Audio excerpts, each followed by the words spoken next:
All right, guys. So obviously, the video is of a few games I've had, but something I really want to talk about right now is teamwork in asymmetrical games. And I also feel like this is a big part of why last year isn't doing as well as it should. And of course, there are other issues like bugs and optimization, a few other things that need worked out, of course. But um, this is one big part of it that I've noticed in like Dead by Daylight that I really think affects the success of an asymmetrical game. So what do I mean by that? Well, I think that the reason why Dead by Daylight is doing so well is because they've realized that classmates or survivors, whatever you want to call that side of the group of people, hate teamwork. Which, in my opinion, should be an essential part of any asymmetrical game.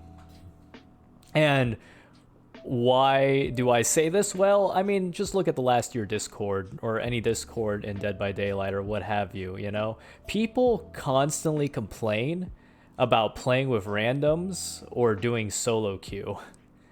And if you watch a streamer, they constantly complain about other players on their team or just like a mistake somebody made.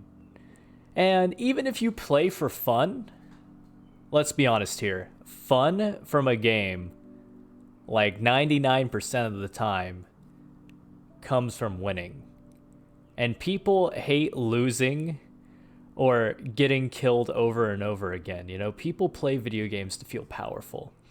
And the reason why I bring that up is because during one of the last year dev streams, they brought up that they want a core part of the last year game to be that classmates have to die over and over again so that their respawn timer keeps going up. And as a result, they eventually lose because the Fiend should be able to wipe the team within that time frame. But a lot of people don't like the idea of being killed over and over again. People hate things that make them feel like they've lost. You know? Just imagine if you were playing Call of Duty, for example, and like every time you spawned and ran around a corner, somebody was there to shoot you.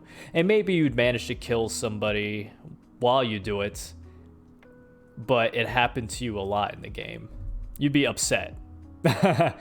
And, you know, granted, the system here in last year, in my opinion, is much, much better than like Friday the 13th, for example, where if you die at the beginning, you're out for the entire 15, 20 minutes of the game, right? But it's still something that upsets classmate and or survivor players. And you're probably wondering to yourself right now, well, why is this bad?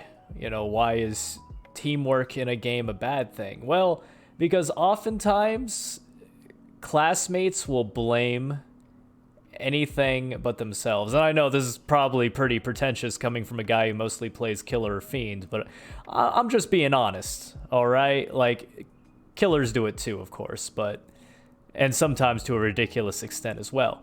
But think about it like this, all right? How many times have you blamed your team for your loss? Quite a few times, let's be honest.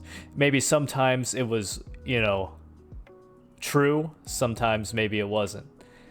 And because of this, a lot of people who play together are often friends, and if they're not able to cooperate as well and score wins, they'll complain that a killer or fiend is too powerful because they lack teamwork and or skill, which in turn can affect balancing. Not just that, classmates and or survivors usually make up a majority of a game's player base, and the reason for this is pretty obvious. People want to play with their friends. I mean, who doesn't, right? Unless you're a friendless killer main like me. But anyway, what I'm trying to say here is that people play with their friends. And not just that, streamers and influencers, you know, people who make all these fun review videos and gameplay videos to advertise for a game, will oftentimes play classmate or survivor so they can play with other streamers to do like a co-stream. Or maybe they'll play with viewers, or they'll just play with their friends to make great content, right? And if they're not having a good time because of lack of teamwork or bad cooperation, or even things outside of that sphere, such as bugs or just bad gameplay optimization, that can create negative reviews and content for the game, which in the long run will be bad for said game. And because Dead by Daylight knows this, that teamwork for the teamwork side, quote unquote, is bad, they've introduced a number of fail-safes so that you can feel powerful or have a good time while playing a survivor. For example, the hatch. Is your team sucking? Just not doing the gens fast enough? Or maybe the killer's really good and putting pressure on all of you? As long as you find the hatch before he does, you can escape. And, you know, even with the recent change, if he closes the hatch, that's fine. As long as you find the way to trick him, you can still open the gate in time and escape. And they also introduce a bunch of what people call second chance perks, such as Decisive Strike. The killer catches you and downs you, don't worry. You have Decisive Strike, easy peasy, bro. Land your skill check, easy, you're off. It's stuff like that that makes the game fun for classmates and survivors, yet unfun / bad for the killer / fiend. And it's very interesting because of this realization they've had. You can kind of see the difference in content created by fiend and killer mains and classmate or survivor mains in their respective games, because oftentimes fiend and killer content is usually based around strategy or constant explanation of what they're doing in the game, while a classmate and or survivor influencers content is based on memes or just like pure shit talk. Like, how many videos have you seen out there of like, I loop a streamer for 5 gens and he sucks, or, you know, baby killer gets bullied, or toxic Nia does the window at the killer shack, you know, something like that. And of course there are exceptions to those rules from time to time, but they're very far and few in between. Or if the killer / fiend main is doing like a build guide or something, usually the memes happen at the beginning, or they're going up against like really potato survivor or classmates who are just really bad at the game, so they can actually afford to like joke around and just be a meme lord, right? And this kind of leads me into another part that I hate to talk about, but toxicity is content. And what the fuck does that even mean, Red? Well, let's face it, man. People love when streamers or YouTubers rage the fuck out. And I mean, there are some exceptions, of course. Like, people watch certain streamers because they're really chill, laid-back people who give explanations and stuff. But, like, think of Ochito, for example. You know, the dude literally has, like, a bunch of videos which are basically, I'm bullying a baby killer.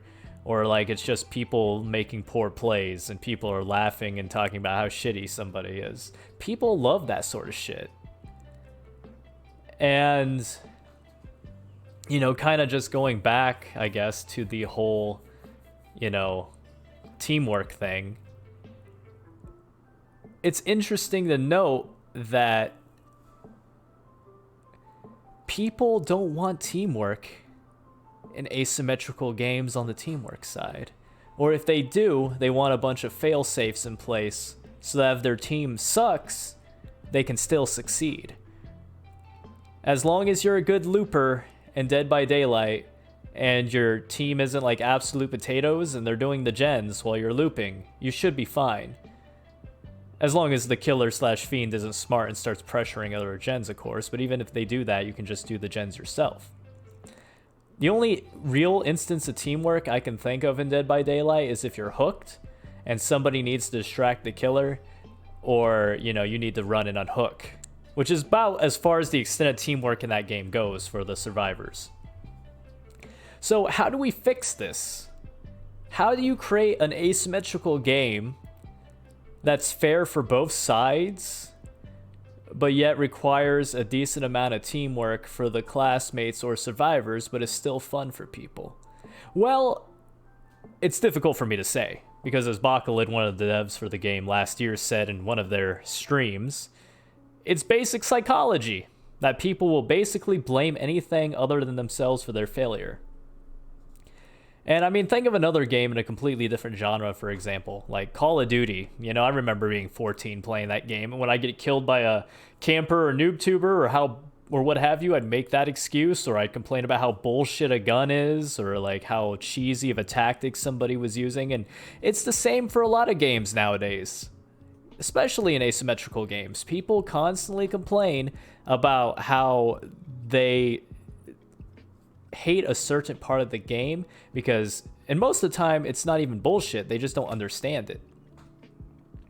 And don't get me wrong, there are a fair amount of complaints about last year. The crouch bug was horrible. The optimization on Sawmill, especially the second part, is pretty bad. There's quite a few bugs here and there. A lot of other things you can complain about. But I feel like this is like the big glaring issue that people hate about asymmetrical horror games nowadays, and why DBD is so successful. And if you guys have any ideas on like how we could fix this, I'd love to hear them.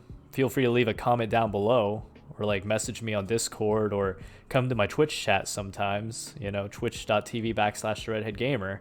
But I think it would require a huge rewire of how people think of asymmetrical games in general. So thanks for coming to my little talk, guys. Like I said, don't forget to follow me on Twitch and subscribe to the YouTube here. And I will see you next time. Peace.